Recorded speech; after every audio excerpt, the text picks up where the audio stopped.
Hello students, welcome back to my YouTube channel DA Academy. आज हम करेंगे class 12th का लेक्चर नंबर 10, जिसमें आज हम करने वाले हैं electric field due to sphere, due to charge sphere even. Electric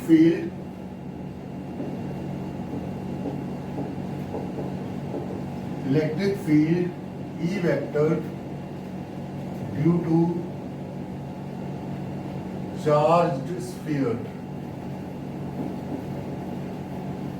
due to charged sphere. अब पहले स्फीयर की बात करें। अगर स्फीयर मेरे दो तरह के हैं। स्फीयर क्या है मेरे? दो तरह के, वन हॉलो और थिन शेल। हॉलो या thin shell. Second is solid sphere और दूसरा क्या हो जाता है? Solid sphere. हॉलो की अगर बात करें, hollow further divides into two, that is conducting and then non conducting.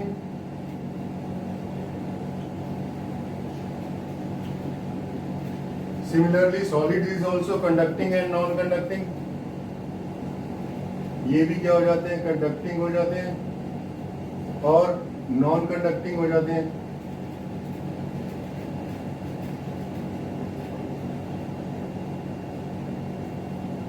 Except for non conducting solid sphere, rest have the same properties. सिर्फ एक नॉन कंडक्टिंग सॉलिड स्फीयर को छोड़ के बाकी सबकी प्रॉपर्टीज जो रहती हैं वो सेम रहती हैं। एक चीज और हमने इसमें याद करना है, स्फीयर मेरा इस तरह का स्फीयर है, राइट, और इसमें जो चार्ज रहता है वो सरफेस पे रहता है। चार्ज जो रहता है वो कहाँ रहता है? That remains at the surface. Any charge given to, ये नोट करिए। उसके बाद यहाँ थोड़ी सी स्पेस ले लेते हैं। Yes, any charge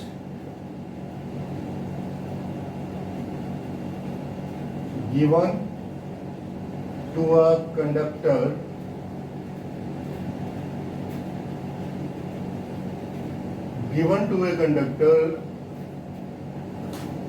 resides on the surface of conductor due to repulsion between them, due to repulsion between them। ये नोट करिए, इंपॉर्टेंट है। चार्ज जो है, अगर सपोज इसके अंदर बीच में चार्ज पड़ा हुआ है और सारे चार्ज क्या है? पॉजिटिव चार्ज है। अब पॉजिटिव चार्ज के बीच में क्या होगी? रिपल्शन होगी। रिपल्शन होगी तो वो जितना ज्यादा दूर भागेंगे और भाग के कहाँ जाएंगे? अल्टीमेटली वॉल्स के ऊपर चले जाएंगे। यहाँ पे वॉल क्या है इस स्फीयर की? That will be the surface. और सरफेस की वजह से क्या होगा? सारा का सारा चार्ज जो है वो मेरा कहाँ पे आ गए? सारा का सारा चार्ज जो होगा वो रिजाइड हो जाएगा, इकट्ठा हो जाएगा सारा चार्ज सरफेस के ऊपर। तो एक चीज आपने हमेशा याद रखनी है, जब भी कोई थ्री डायमेंशनल ऑब्जेक्ट है, सॉलिड है, सिलेंडर है, स्फीयर है, क्यूब है, तो वो क्या रहेगा? चार्ज हमेशा जो रहेगा सरफेस के ऊपर रहेगा, उसके बीच में नहीं होगा, सरफेस के ऊपर रहेगा। दोबारा से रिपीट कर रहा हूँ, वो चार्ज जो रहेगा सरफेस पे रहेगा। कभी कभी क्वेश्चन भी पूछ लिया जाता है कि जो चार्ज है वो कहाँ पे रिजाइड करेगा? इन स्फीयर, चाहे वो सॉलिड स्फीयर है चाहे वो हॉलो स्फीयर है, उसमें जो चार्ज रहेगा वो स्फीयर के ऊपर रहेगा। डायग्राम ड्रॉ करते हैं। एक मेरे पास स्फीयर है, एक स्फीयर है मेरे पास, से दिस इज ए स्फीयर, और इसका ये सेंटर है। इस सेंटर का रेडियस से this radius is R, right, और चार्ज सारा यहाँ पड़ा हुआ है। चार्ज सारा यहाँ पड़ा है। चार्ज सारा कहाँ पड़ा हुआ है? इसके सरफेस के ऊपर पड़ा हुआ है सारा charge. And I have to find electric field due to charge sphere. और मेरे को इलेक्ट्रिक फील्ड फाइंड करना है ड्यू टू चार्ज स्फीयर। सबसे पहले क्या करते हैं, हम आउटसाइड एक गॉसियन सरफेस ड्रॉ कर लेते हैं और इस गॉसियन सरफेस का से रेडियस इज स्मॉल आर। ये जो गॉसियन सरफेस मैंने ड्रॉ करी है, ये गॉसियन सरफेस जो मैंने ड्रॉ करी है, इस गॉसियन सरफेस का जो रेडियस है that is small R and that is outside the sphere. तो इसमें R, capital R is greater than, sorry, small R is greater than capital R, small R is greater than capital R. तो इसके लिए अगर मैं यहाँ पे एक छोटा सा एरिया वेक्टर ले लेता हूँ, एक छोटा सा एरिया वेक्टर ले लेता हूँ, डीए वेक्टर, और this will be perpendicular to the surface. और अगर यहाँ पे मेरे पास एक पॉजिटिव चार्ज है तो इलेक्ट्रिक फील्ड जो रहेगा वो अपवर्ड जाएगा, upward normal, and move outward normal, that will be in this way. Here it will be electric field, here it will be electric field.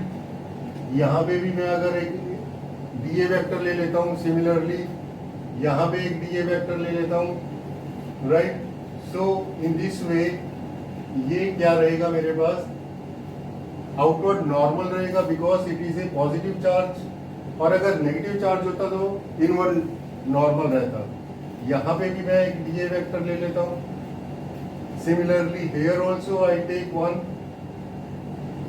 इस तरह से मेरे पास डिफरेंट डीए वेक्टर इकट्ठे हो गए, right. So now we move on to, यहाँ पे small capital R लेते हैं, स्मॉल आर लेते हैं। Small is R is radius of sphere, radius of charged sphere, and capital R is the radius of Gaussian surface।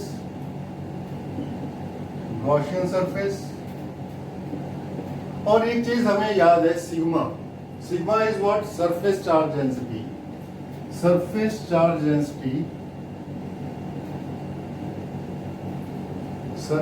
Charge density हमने पढ़ी हुई है, sigma which is equal to Q upon A, now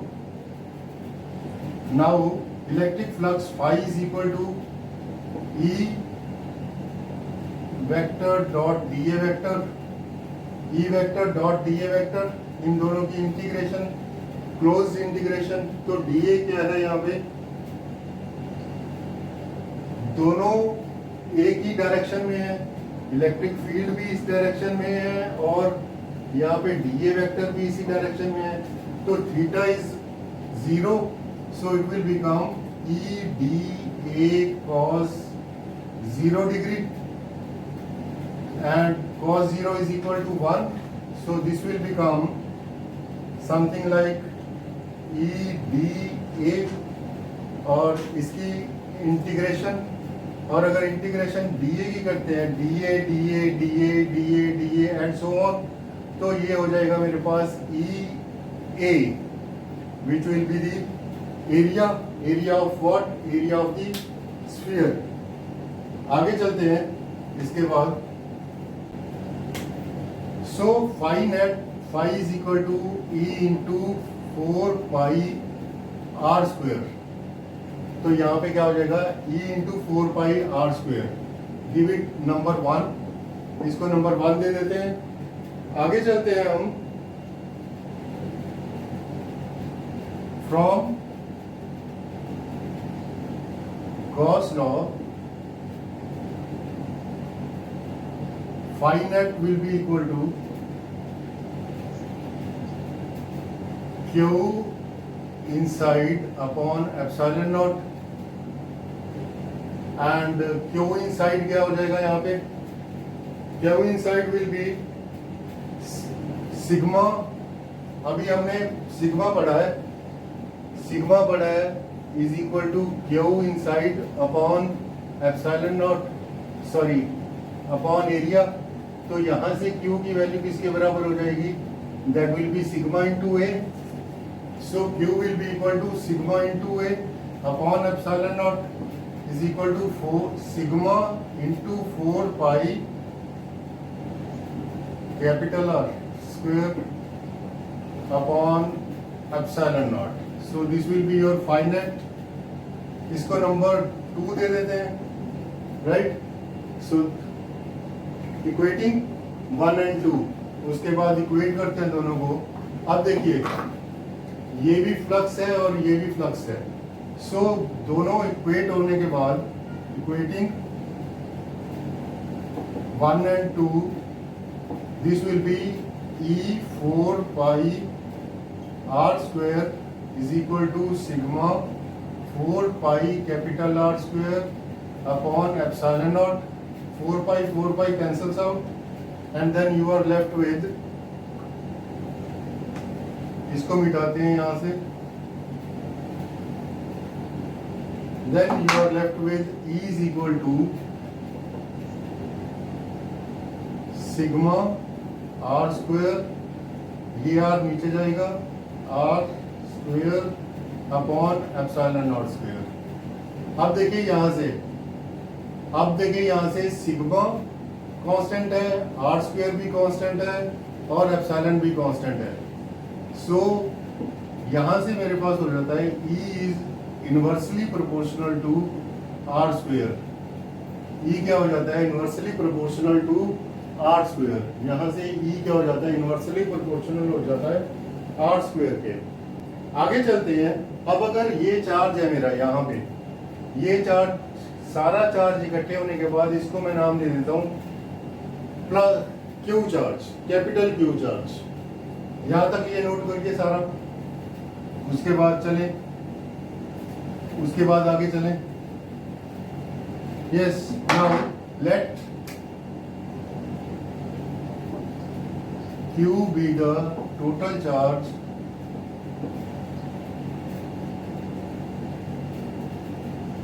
on sphere. Q is the total charge on the sphere. Then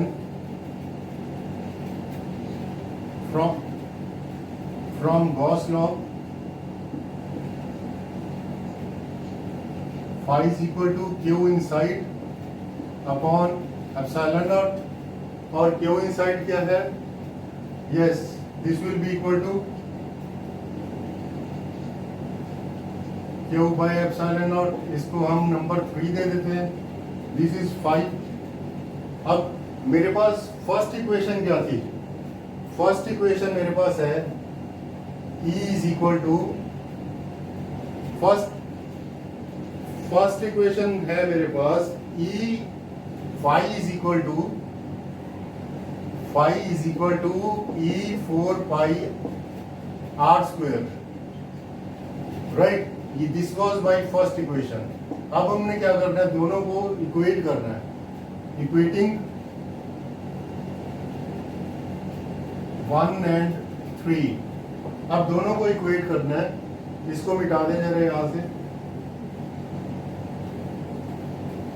दोनों को equate करते हैं and then we will get E4 pi R square is equal to Q by epsilon naught and E will be equal to 1 by 4 pi r square into Q by epsilon naught. This will come like this, and this will be the required result.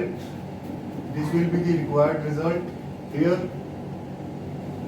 When Gaussian surface मेरा कहाँ है, मेरा Gaussian surface मैंने क्या करा था, outside था.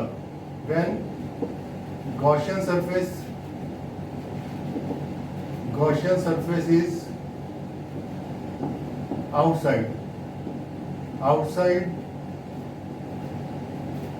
outside the sphere, when Gaussian surface is outside the sphere, बाहर की तरफ सारे डीए वेक्टर लिए, electric field is normally outward, और उसके अकॉर्डिंगली क्या हुआ, पूरा का पूरा मेरे पास ये एक्सप्रेशन आया, electric field is equal to 1/4πr² into Q by epsilon naught. इस तरह से आप लोगों ने इसको नोट करना है, note it down first of all. फिर हम चलते हैं आगे, when Gaussian surface is inside the sphere, उसको अभी पढ़ते हैं। आप आगे चलते हैं जी। फिर उसके बाद इसको ड्रॉ करें, डायग्राम ड्रॉ करें अगेन, इसको मिटा दें।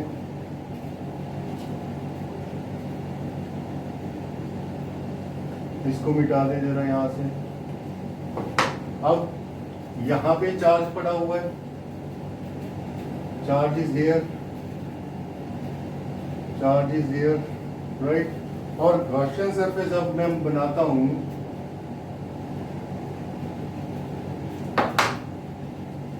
दिस इज कैपिटल आर, और गॉसियन सरफेस में यहां पे बनाता हूं इनसाइड द स्फीयर, और जिसका रेडियस है मेरे पास स्मॉल आर। यहां पे एरिया वेक्टर हो जाएगा, this will be the small R. Yes, here now is inside वाला केस लेते हैं हम inside, here inside when small R is less than capital R, small R is less than क्या है, कैपिटल आर। और ये मेरी इस बार क्या है, Gaussian surface, this is the Gaussian surface. वो इस बार हमने क्या ली है, अंदर ली है, स्फीयर के अंदर ली है। Yes, now phi will be, phi equal to integration of E dot dA, here it will be E, here it will be E dA cos 0, cos 0 degree हो गया, so cos 0 1, so E बाहर dA, so this will be E into 4 pi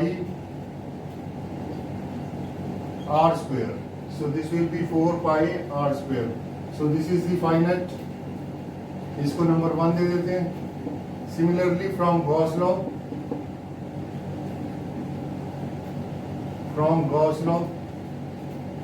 phi net will be equal to Q inside upon epsilon not.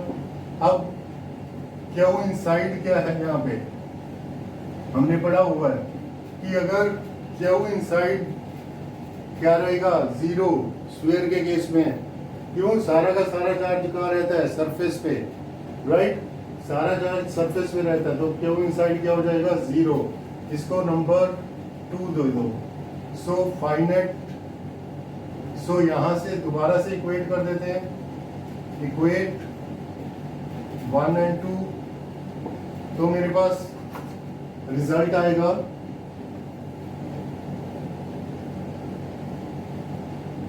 this result will come out to E 4 pi r square is equal to 0, so E will also be 0, so E will also be 0। जब Gaussian surface inside आएगा तो यहाँ पे मेरा पूरा Q charge था, और inside the sphere क्या है, यहाँ पे गॉसियन सरफेस अगर इनसाइड हो जाता है तो इलेक्ट्रिक फील्ड जो हो जाता है वो क्या हो जाता है, 0 हो जाता है। और अगर हम ग्राफ ड्रॉ करें, इसको नोट करिए, और अगर हम ग्राफ ड्रॉ करें E versus R, E versus R के अगर ग्राफ ड्रॉ करते हैं, यहां पे क्या है मेरे पास, स्फीयर है जिसका रेडियस क्या है, ये R, यहाँ पे इलेक्ट्रिक फील्ड ले लेते हैं और इस तरफ R ले लेते हैं। इलेक्ट्रिक फील्ड जब तक इनसाइड है यानी यहां तक ले लेते हैं, when it is up to capital R, तो इलेक्ट्रिक फील्ड क्या है मेरे पास यहाँ पे, so electric field is 0। So what is the electric field, electric field is 0 at this point, so electric field is 0। उसके बाद यहाँ पे एक पर्टिकुलर पॉइंट पे ये क्या हो जाता है, मैक्सिमम। सो यहाँ पे क्या हो जाता है, ये इस पोजीशन पे ये क्या हो जाता है, मैक्सिमम। और ग्राफ फिर कैसा आता है, और उसके बाद ग्राफ इस तरह से डिक्रीज होता है। Then the graph decreases like this. This is, अगर इस पोर्शन की बात करें, दिस इज योर इनसाइड, और अगर इस पोर्शन की बात करें, this is outside. So this is your inside and this is the outside. And here E is inversely proportional to R square. E is inversely proportional to R square. ये graph important है, इसको अच्छे से कर लेना बच्चे। Everyone, and this is your E max, and this is your E max, and maximum electric field at surface 1 by 4 pi epsilon naught into capital Q upon capital R। Maximum electric field जो रहेगी वो surface पे रहेगी, therefore small r will be equal to capital R। उस case में क्या हो जाएगा, small r will be equal to capital R हो जाएगा। उस केस में स्मॉल r मेरा कैपिटल R के बराबर हो जाएगा। So this is electric field and this is the R। This is the radius outside and this is the radius which was inside। Sphere का रेडियस है ये, और ये रेडियस गॉसियन सरफेस का जब हम आउटसाइड गॉसियन सरफेस जब हमने ड्रॉ करा था, तो मेरा ग्राफ कुछ इस तरह से आएगा। तो आज के लिए बेटा इतने ही, बाकी का टॉपिक हम अगले लेक्चर में करेंगे। तब तक के लिए goodbye and thank you.